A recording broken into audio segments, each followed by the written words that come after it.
दोस्तों नमस्कार। 1 मई 2023 आज भारतीय जनता पार्टी राजस्थान के वरिष्ठ नेता श्रीमान मदन जी दिलावर, जो कि वर्तमान में राजस्थान में एमएलए भी हैं, मदन जी भाई साहब आज सुंदरवास में गोपाल जी सालवी के घर पधारे।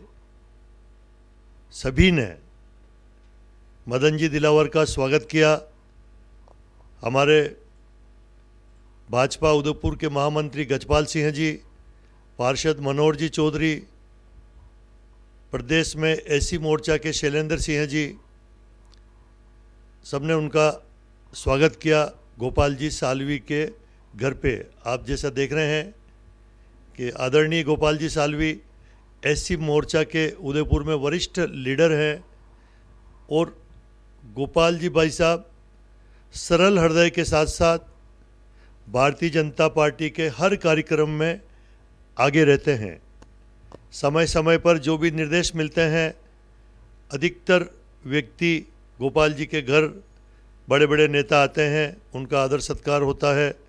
तो मतलब ये कि एक गोपाल जी सालवी की ये निस्वार्थ भावना है। देखिए किस तरह से गोपाल जी स्वयं सभी कार्यकर्ताओं को स्वागत के लिए कह रहे हैं और हमारे जितने भी भारतीय जनता पार्टी जो घर पधारे थे गोपाल जी सालवी के, उन लोगों ने मदन जी भाई साहब का स्वागत किया। ये देखिए आप, मनोहर जी चौधरी स्वयं स्वागत कर रहे हैं और महिला मोर्चा भी है, ये शैलेंद्र सिंह चौहान स्वागत कर रहे हैं। सभी लोग हैं। ये रमेश जी सालवी है दाढ़ी में। कुल मिलाकर कहना ये चाहता हूँ कि भारतीय जनता पार्टी के एक फायर ब्रांड लीडर है हमारे मदन जी दिलावर साहब। जब भी विधानसभा में बोलते हैं तो ऐसे ऐसे मुद्दे उठाते हैं कि गहलोत सरकार, कांग्रेस की सरकार, ये मैं स्वयं चोगालाल भोई स्वागत कर रहा हूँ, इनका आशीर्वाद ले रहा हूँ और एक हिसाब से मुझे भी अच्छा सम्मान दिया। ये मेरे लिए बड़ी बात है कि आदरणीय मदन जी भाई साहब ने मुझे जाना नहीं दिया हाथ पकड़ के, और ये उनका आभार है कि मदन जी भाई साहब कार्यकर्ताओं का सम्मान करते हैं। और सम्मान की इसी कड़ी में सब लोगों को सम्मान हो ही रहा है, सब लोग हम सब खड़े हैं। मदन जी ने हमारे गोपाल जी सालवी, जिनके पुत्र ने भी स्वागत किया, आसपास के सुंदरवास के क्षेत्र से कई भारतीय जनता पार्टी के कार्यकर्ता यहाँ आए, उनका स्वागत किया।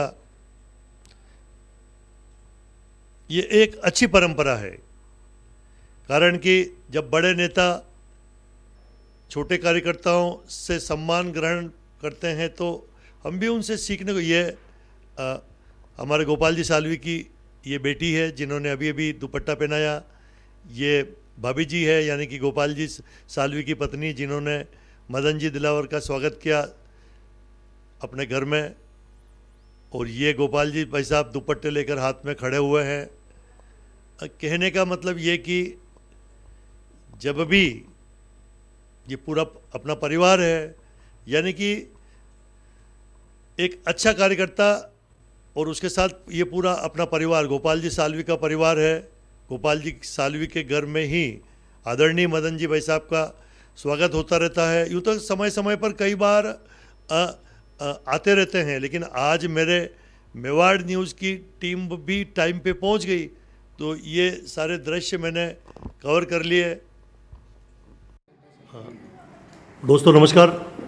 जैसा कि आज हमारे भारतीय जनता पार्टी के सबसे वरिष्ठ आदरणीय मदन जी दिलावर भाई साहब, जो कि हमारे गोपाल जी सालवी के घर पधारे हैं, सभी हमारे कार्यकर्ताओं ने, जिसमें कि भाजपा शहर महामंत्री श्रीमान गजपाल सिंह जी ने, मनोहर जी ने, शैलेंद्र सिंह जी ने, और सभी ने भाई साहब का स्वागत किया, मदन जी भाई साहब का। अब मैं तो भाई साहब मेरी न्यूज़ के हिसाब से भी बात करना चाहूँगा कि क्या लगता है, वापिस आ सकती है क्या भारतीय जनता पार्टी की सरकार?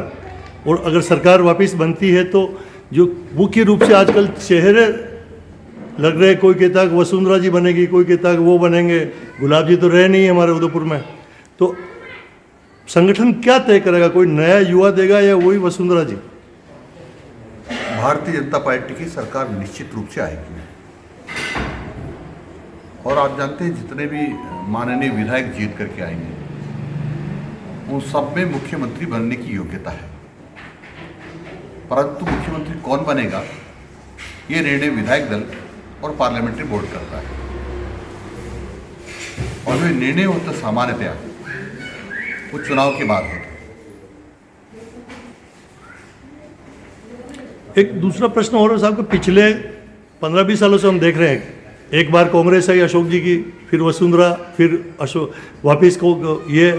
तो क्या भारतीय जनता पार्टी की ऐसी क्या कमजोरी रहती है कि वो रेगुलर एक भी बार सरकार नहीं बना सक रही है राजस्थान में? ऐसा नहीं, भैरव सिंह जी की सरकार भी रेगुलर 2-3 बार रही है। और ये जो कुछ सालों से चल रहा है ये अंतिम बार होगा कि कांग्रेस की सरकार कभी रहेगी। ये अंतिम कांग्रेस की सरकार है। आने वाले 50 सालों तक कांग्रेस की सरकार आने की कोई संभावनाएं नहीं है। और उसके कारण आप सब जानते हैं कि ऐसे निकृष्ट लोग मैंने दुनिया में कभी भी नहीं देखे कि जिस देश के प्रधानमंत्री की तरफ पूरे विश्व टकटके लगा के बैठा हो, आशाओं भरी निगाहों से देख रहा और देश को सुरक्षित और सम्मानित तरीके से आगे बढ़ा रहा, सर्वांगीण विकास कर रहा, उसको जहरीला साहब कर रहे हैं। उसको कांग्रेस के और राजस्थान के प्रभारी खत्म करने की बात कर रहे हैं। मध्य प्रदेश के एक कांग्रेस के पूर्व मंत्री कह रहे हो कि मोदी जी की हत्या करने के लिए तत्पर रहो। कोई कांग्रेस के नेता नीच कह देते हैं और कई कहते हैं कि मौत के सौदागर हैं माननीय मोदी जी। मैं सोचता हूं जो इस प्रकार की चर्चाएं करते हो और फिर साथ में आतंकवादियों का संरक्षण करते हो। इस राजस्थान के मुख्यमंत्री का घर आतंकवादियों का अड्डा बन गया है। इसका ताजा उदाहरण ये है कि छपड़ा में दंगा हुआ था, इसमें आगजनी की, लूटपाट की, लोगों के साथ के ऊपर हमला किया। वो सब आतंक फैलाने वाले लोग मुख्यमंत्री के निवास पर भोजन करते मिले और मुख्यमंत्री और कांग्रेस के नेता और सरकार के मंत्री हाथ जोड़ करके उनको मनवार कर रहे भोजन के लिए। मैं समझता हूँ इससे बड़ा दुर्भाग्य इस कांग्रेस का, हमारे इस देश का क्या होगा कि जिस प्रकार के कांग्रेस के नेता। मैं समझता हूँ कि देश कभी ऐसी कांग्रेस को स्वीकार नहीं करेगा जिस भारत माता का अपमान करता है, आतंकवादियों को संरक्षण देता है और भारत के प्रधानमंत्री श्रीमान नरेंद्र जी मोदी के लिए ओछे शब्दों का उपयोग करता है। वो कभी ये देश बर्दाश्त नहीं करेगा। एक वैसा हमारे उदयपुर शहर में कुछ 1 महीने पूर्व ही बागेश्वर धाम के यहाँ संत पधारे थे और यहाँ की सरकार ने उनके ऊपर भी केस कर दिया। फिर कोई 2 लोग वहाँ कुंभलगढ़ में भगवा ध्वजा लगाने गए, वहाँ भी केस कर दिया उन लड़कों पे। तो क्या भगवा ध्वज लगाने के लिए पुलिस की परमिशन लेनी पड़ेगी क्या? मैंने पहले भी कई बार कहा है कि आज भी कह रहा हूं कि कांग्रेस हिंदू विरोधी है, हिंदू विरोधी है। और इसीलिए तो भगवान राम के मंदिर का निर्माण का विरोध किया था कांग्रेस ने। और इसीलिए तो कहा था कि भगवान राम का मंदिर यदि हम बना दे तो तोड़ देंगे।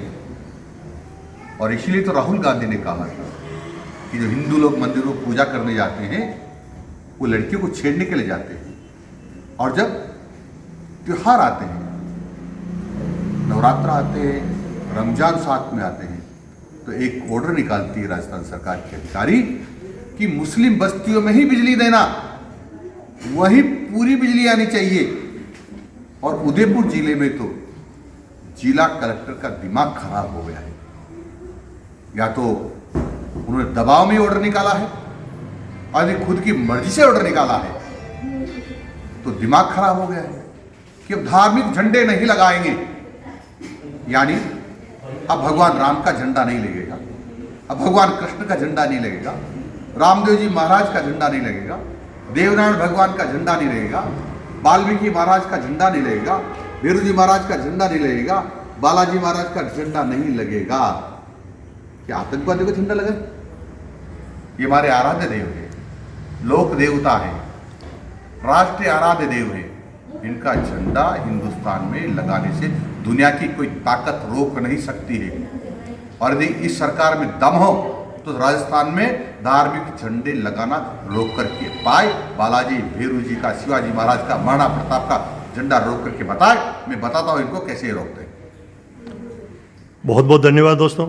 ये हमारे आदरणीय मदन जी दिलावर भारतीय जनता पार्टी के वरिष्ठ लीडर, और इन्होंने कहा है कि अब की बार भारतीय जनता पार्टी की सरकार तो बनेगी बनेगी, लेकिन 15-20 साल रेगुलर बनेगी, यही कहना चाहते हैं। 50 साल राजस्थान में 50 साल तक अब कांग्रेस की सरकार कभी नहीं आएगी। ये जो 4 महीने के बाद जो सरकार चली जाएगी, इसका ये अंतिम होगा, अंतिम संस्कार ही 4 महीने में हो जाएगा। बहुत बहुत धन्यवाद आदरणीय भाई साहब, गोपाल जी भाई साहब, सबको बहुत बहुत धन्यवाद।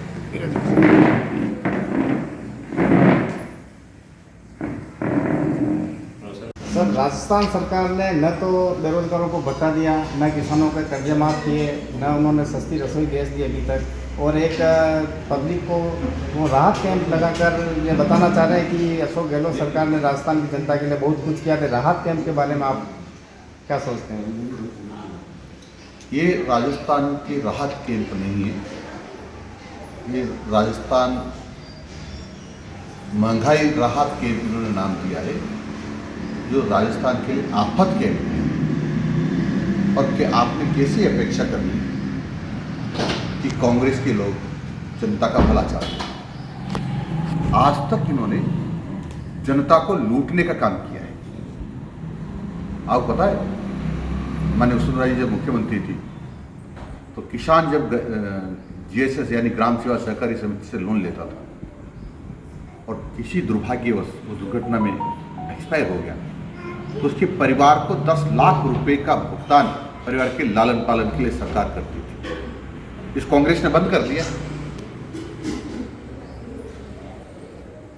अरे आपको ध्यान होगा कि इन्होंने कहा था ना कि सब बेरोजगारों को हम बेरोजगारी भत्ता देंगे। कितने को दिया? 10% को भी नहीं दिया। इन्होंने कहा सब किसानों का सब प्रकार का कर्जा माफ कर देंगे, नहीं किया। मैं एक समझता हूं कि सिर्फ झूठा, मक्कार और नाकारा मुख्यमंत्री इस दुनिया में आज तक कोई नहीं हुआ। और बड़ी घोषणा करती है कि 500 रुपये में 1 अप्रैल से सिलेंडर फ्री दे रहे हैं। कहाँ दे रहे हैं? आप कह रहे हैं कैंप लगाएंगे, रजिस्ट्रेशन कराना। तो फिर बजट घोषणा में क्यों नहीं कहा? ये क्यों बेवकूफ बनाया था लोगों को? 1 अप्रैल से हम निःशुल्क आपको गैस का सिलेंडर देंगे, दो ना। अभी तक कितनों को दिया है? नहीं दिया। अभी तो गारंटी कार्ड दे रहे हैं, ताकि फिर कहेंगे हमने गारंटी कार्ड दे दिया था और भारतीय जनता पार्टी ने नहीं दिया। ये कह रहे जी हम तो आपको 100 यूनिट बिजली फ्री देंगे। इससे ज्यादा आज तक किसी ने बेवकूफ नहीं बनाया लोगों को। आपको पता है 30 दिन के अंदर यदि आपका बिजली का बिल एक बिल के बाद जब दूसरा बिल आएगा उसको 1 महीना का मानेंगे। और वो बिल जब आता है हमेशा वो लगभग कोई 5 तारीख को या 10 तारीख को आता है। तो 5 और 10 तारीख का पैसा जोड़कर उसको भेजते हैं तो 100 यूनिट तो होता है नहीं, 100 यूनिट से ऊपर हो जाता है। 100 यूनिट से ऊपर हो जाएगा तो 1 से 100 तक का पैसा सारा दिया जाएगा और उसमें एक्स्ट्रा चार्जेस और जोड़े जाएंगे। यानी कोई भी बिल 100 यूनिट वाले का 800,000 रुपये से कम नहीं आएगा। यानी ये झूठी बात कर रहे हैं और ये भी 3-4 महीने के बाद से प्रारंभ करेंगे। और 5 महीने बाद तो आचार संहिता लग जाएगी। तो बेवकूफ बना रहे हैं। और ये जो कैंप लगाकर है ना, कैंप क्यों लगाए आपको पता है? क्योंकि इन्होंने कंप्यूटर ऑपरेटर्स का ठेका दिया है, टेंट वाले को ठेका दिया है, सबको ठेका दिया है।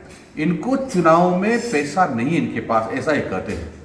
और अभी कांग्रेस कर्नाटक में भी चुनाव करा रही है, और भी चुनाव होने हैं, राजस्थान के भी चुनाव होने हैं। और सोनिया गांधी का, राहुल गांधी का दबाव है कि उनको पैसा चाहिए, तो उन्होंने रास्ता निकाला है कि हम इस प्रकार के कैंप लगा करके कई एजेंसी को ठेका दे करके और हम उनसे को नॉमिनल राशि पकड़ा देंगे और उनसे ज़्यादा राशि हम लेकर के हमारे कांग्रेसी जहाँ चुनाव होने वाले हैं प्रांतों में वहाँ भेजेंगे, राजस्थान के काम आएगा। इसलिए वो धन कमाने के लिए ऐसा कर रहे हैं। नहीं तो क्या मोदी जी जो किसानों को 2,000 रुपये 4 महीने में उनके खाते में डाल रहे हैं, उनका क्या पहले रजिस्ट्रेशन कराया होगा? क्या इन्होंने गैस सिलेंडर फ्री दिया, उनका रजिस्ट्रेशन कराया होगा? क्या इन्होंने कोरोना काल में जब 500 रुपये महिलाओं को डाला जनधन खाते में, उसका कराया होगा? क्या पहले इन्होंने जो अपना ये टीका लगाया उसका कराया होगा? नहीं कराया। तो क्या ऐसे ही ये सब लाभ नहीं दे सकते थे? सारे आंकड़े इनके पास हैं, सब इनके पास है, लेकिन लोगों को बेवकूफ बनाने का षड्यंत्र कर रहे हैं।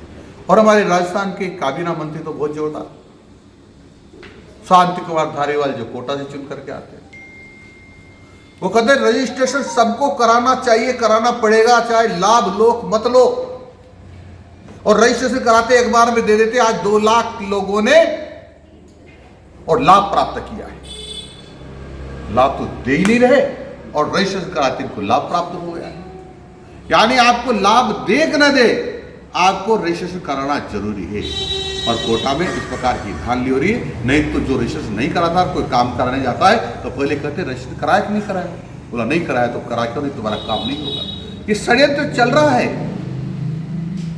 इसलिए मैं कह सकता हूं, ये कितना भी जोर लगा ले, कितना भी नाटक कर ले, सब राजस्थान की जनता समझती है कि जो आपने छात्रों के लिए कहा था कि हम 30,000, 40,000, 50,000 स्कूटी बांटेंगे जो लड़कियों के लिए, वो कहाँ हैं?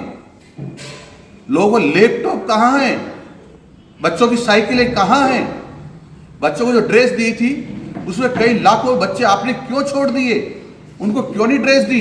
अरे उसमें तो माननीय मोदी जी का 60% पैसा था, फिर भी आपने छोड़ दी। आप फोटो लगा रहे हैं जल जीवन मिशन का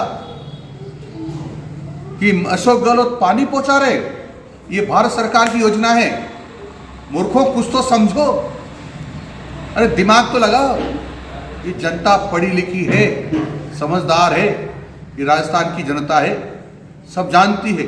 तुम कितने भी नाटक कर लो, तुम्हारी विधानसभा में कांग्रेस की सीटें चुनाव होंगे जब 1/2 का आंकड़ा पार नहीं करेगी। भाई साहब, आपको राजनीतिक का एक लंबा अनुभव है। जय हिंद, जय मेवाड़। प्लीज मेरे YouTube चैनल को सब्सक्राइब जरूर करें। Thank you.